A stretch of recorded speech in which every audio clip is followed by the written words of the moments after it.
አንዳንድ ሰዎች መልካቸውን ለማሻሻል የፕላስቲክ ቀዶ ጥገናን ያደርጋሉ።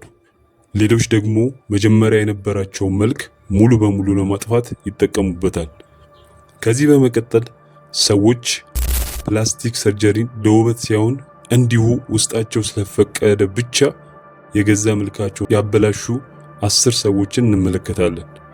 ይህ ፋሽን አይደለም፣ ወይም ውበትን ለማምጣት የተደረገ ቀዶ ጥገና አይደለም። በቀጣይ በሰው ልጅ ታሪክ ውስጥ ከተመዘገቡ እጅግ በጣም ከባድና አስደንጋጭ የሆኑ የቀዶ ሕክምና እና የፕላስቲክ ሰርጀሪ ለውጦችን እንመለከታለን። እነዚህ በዓለም አቀፍ ደረጃ ድንጋጤን፣ የሕክምና ክርክሮችንና የሥነ ምግባር ማስጠንቀቂያዎችን ያስነሱ ለውጦች ናቸው። እስከ ዝግጅቱ ፍጻሜ ድረስ አብራችሁን ቆዩ።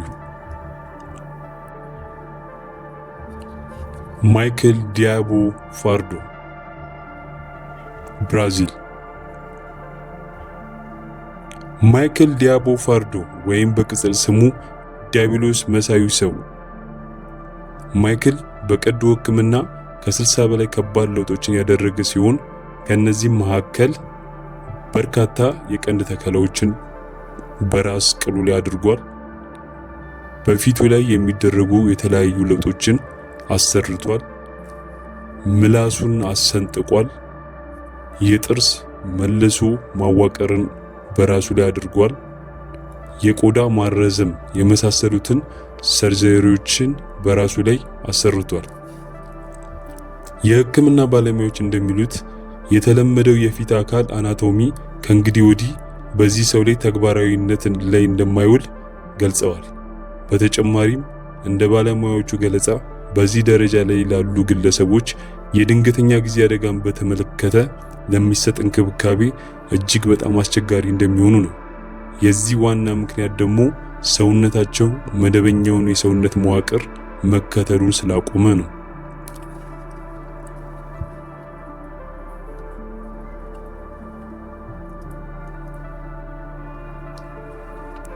አንቶኒ ሎፍሬዶ፣ ፈረንሳይ።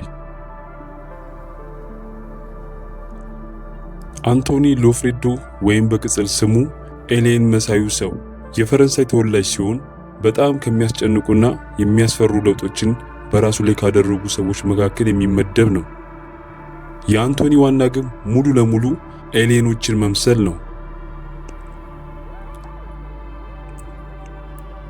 አፍንጫውን አስወግዷል። ጆሮዎችን አስወግዷል። ከናፍሮቹን አስወግዷል። ምላሱን አሰንጥቋል። አይኖቹን በጥቁር ቀለም ተነቅሷል።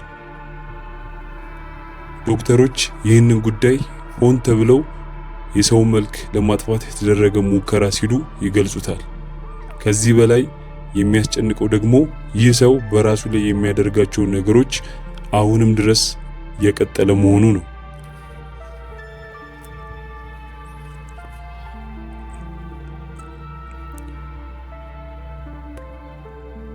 ኤሪክ ስፕራግ፣ አሜሪካ። ኤሪክ ስፕራግ ልክ ከላይ እንዳየናቸው ሰዎች ሰይጣንን ወይም ኤሊንን መስሎ መታየት ሳይሆን እቅዱ እንሽላሊትን መምሰል ነው። ይህም ዓላማው በራሱ ላይ ከቆዳ በታች የሚቀበሩ ባዕድ ነገሮችን እንዲከት፣ ምላሱን እንዲያሰነጥቅ፣ የጥርሱን አቀማመጥ እንዲያስተካክል፣ ሙሉ ሰውነቱን በአረንጓዴ ቀለም እንዲነቀስ፣ የፊቱን መዋቅር እንዲቀያየር አስገድዶታል። ዴኒስ አቪነር፣ አሜሪካ። በቅጽል ስሙ ድመት መሳዩ ሰው ተብሎ የሚጠራው ዴኒስ አቪነር ነብርን ለመምሰል ከባድ ቀዶ ጥገናዎችን በራሱ ላይ አድርጓል። ይህንን ለማድረግ ዴኒስ የሚከተሉትን ለውጦች በራሱ ላይ አድርጓል። ፊቱን ቀያይሯል። የአፍንጫ ቅርጹን ቀይሯል። በጥርሶቹ ላይ ማሻሻያዎችን አድርጓል። በአይን አካባቢ የሚደረግ የመልሶ ግንባታ ቀዶ ሕክምናን አድርጓል። ነብርን ለመምሰል መላ ሰውነቱን ተነቅሷል።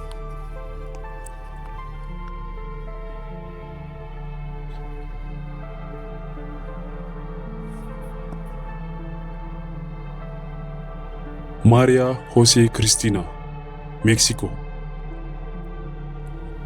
በልዩ መጠሪያ ስሟ ቫምፓየሯ ሴት በሚል የምትጠራው ማሪያ በአፈ ታሪክ ደረጃ የሚወሱትን ቫምፓየሮችን ለመምሰል የራስ ቅሏንና ፊቷን በቋሚነት ቀይራለች። ከነዚህም ንጦች መካከል የታይታኒየም ቀንዶችን በራሷ ላይ ያስተክላለች። ጥርሷን ልክ እንደ ቫምፓየሮች ለማስመሰል ሙሉ ለሙሉ ቀይራለች። ፊቷን በንቅሳት አዥጎድጉዳለች። አይኖቿን ወደ ሌላ አይነት ቀለም ቀይራለች። ዶክተሮች እንዲህ ያሉ ለውጦች አንዴ ከተደረጉ በኋላ ወደ ነበሩበት ለመመለስ እጅግ አዳጋች ከዚያም ሲያልፍ የማይቻል እንደሆነ ይገልጻሉ። ለኪ ዳይመንድ ሪች ኒውዚላንድ። የኒውዚላንድ ተወላጅ የሆነው ለኪ ዳይመንድ ሪች ራሱን ለመቀየር እያንዳንዱን ነገር በራሱ ላይ ሞክሯል። ይህም የሚከተሉትን ነገሮች በራሱ ላይ እንዲያደርግ አስገድደውታል። 100% በሚያስብል ደረጃ ሰውነቱን በንቅሳት ሸፍኗል። የአይን ሽፋሽፍቱን ሳይቀር ተነቅሷል። የአፉን ውስጠኛውን ክፍል ተነቅሷል። የጆሮ ውስጥ ቦዮቹን ተነቅሷል። የሕክምና ባለሙያዎች እንደሚሉት የሱ ሰውነት አካላዊ ለውጥ ከእንግዲህ ወዲህ መደበኛ ባለመሆኑ ምክንያት የቀዶ ጥገና ወይም የድንገተኛ ጊዜ ሕክምና ቢያስፈልገው ነገሮችን እጅግ ውስብስብ እንደሚያደርገው ነው። ካላካይዊ አሜሪካ። የአሜሪካ ተወላጅ የሆነው ካላካይዊ በሰውነቱ ላይ የሚከተሉትን ማሻሻያዎች አድርጓል። ትላልቅ የቆዳ ስር ተከላዎችን አድርጓል። የፊት ቅርጹን ለውጧል። የቆዳ ማራዘም በተለይም ጆሮዎችን አስፍቷል። ዶክተሮች በዚህ ደረጃ ሰውነትን መለጠጥና መሰነጣጠቅ ስር የሰደደ የኢንፌክሽንና የነርቭ ጉዳትን ሊያደርስ እንደሚችል ተናግረዋል። ቶም ሌፓርድ ዩናይትድ ኪንግደም። ቶም ሌፓርድ ራሱን ወደ ግስላ ወይም ሊዮፓርድ ለመለወጥ ሲል መላ ሰውነቱን በግስላ አይነት ቀለም ተነቅሷል። በሰውነቱ ላይ ምንም አይነት የፕላስቲክ ቀዶ ጥገና ባያካሂድም ቆዳውን ዘላቂ በሆነ ንቅሳት በመሸፈን ወደ ግስላ መሳይነት ለመለወጥ ሞክሯል።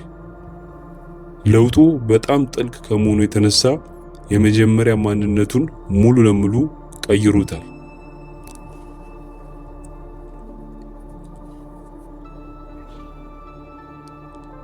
ኢሌን ዲቪድሰን ብራዚል። ኢሌን በሰውነቷ ላይ ከፍተኛ የሆነ ለውጥን በማድረግ የዓለም ሪከርድን የያዘች ብራዚላዊ ሴት ነች። ሪከርዷን በሺዎች የሚቆጠሩ ብሶችን በማድረግ ቋሚ የሆነ የቲሹ ውጥረትን በማድረግ ዘላቂ የሆነ የአናቶሚካል ውጥረት በማድረግ የዓለም ሪከርድን ይዛለች። ዶክተሮች በሰውነቷ ውስጥ በተቀበሩት ባዕድ ነገሮች ሳቢያ ለተለያዩ የኢንፌክሽንና መሰል አደጋዎች በከፍተኛ ሁኔታ ተጋላጭ ልትሆን እንደምትችል ቢተነብዩም ኢሌን ግን አሁንም ድረስ ፊቷን መበሳቷንና መነቀሷን አልተወችም። በመጨረሻም ከዚህ አስደንጋጭ ነገር እንደምንረዳው የፕላስቲክ ቀዶ ጥገና የአንድ ሰው ማንነት ሲሆን ሰውነት ደግሞ ልክ እንደ ምርምር አይጥ እንደሚሆን ነው። ሰላም ቆዩን።